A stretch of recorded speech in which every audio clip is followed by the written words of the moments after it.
But as you were saying, when you think, oh, how much slower is the backswing in terms of actual timing, setup-wise is good for me. Okay, the arm now and the club here now. Just be careful. That club is probably a little bit closed. I think it's a bit more so the longer the club gets, which just causes more of a hook. So you can practice that little drill at home. Put something on the floor then, make sure it goes that. If the club face is closed, the ball will just go left of it. So you can practice that. I think there's a sofa somewhere with a small object or whatever. This is the speed of this is your length of backswing here on now on the left. So that your club goes back at about 4.9, it's starting to move, yeah? So the top of your backswing now, so from 4.9, it gets to the top of the backswing by about 4.5, so there you go, 4.52, so about 0.6 of a second, it's kind of made the backswing. Right? This one felt, and does look a lot slower when you actually watch it, okay?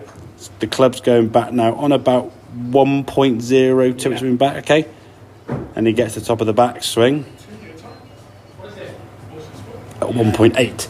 There's 0.2 of a second slow, which is nothing when you think about it, but in your mind it's still, and it is a lot slower and smoother, but it's giving yourself that time to get that club to the top of the back, so without sort of being sort of thrown up out of the shot too quickly, you can position the club there now. So when you start transitioning down, you can come back into golf ball. Lovely strike, we said the pass for that lead arm now in the club. That's looking really good.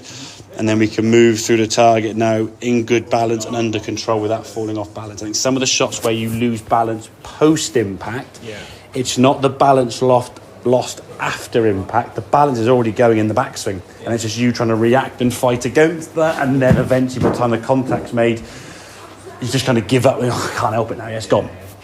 So if we can get that sensation, the right side and shoulder are turning and moving the club back as if you're sort of handing something to someone to your right, taking that golf club away with the body and just that little bit slower, yeah?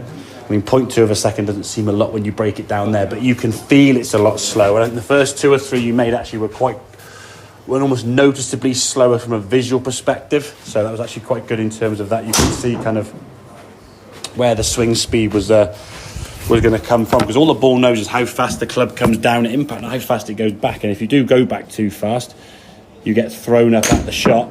Lovely shot, mate. Your body kind of moves up out of the shot, and then you kind of almost have to sort of re-stabilise back in the golf ball.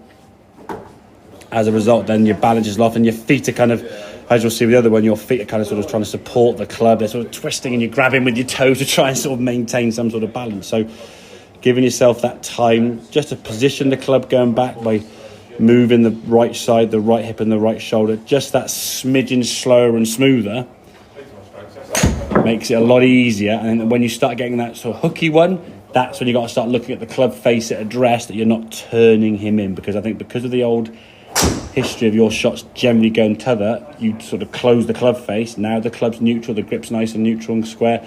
You've got to trust that club face is aiming square, so when it goes and it's the golf ball, it's aiming where it wants to aim rather than aiming way off to the right. And then it's trust that when it does aim square, you don't try to pull it left and toe end it, okay?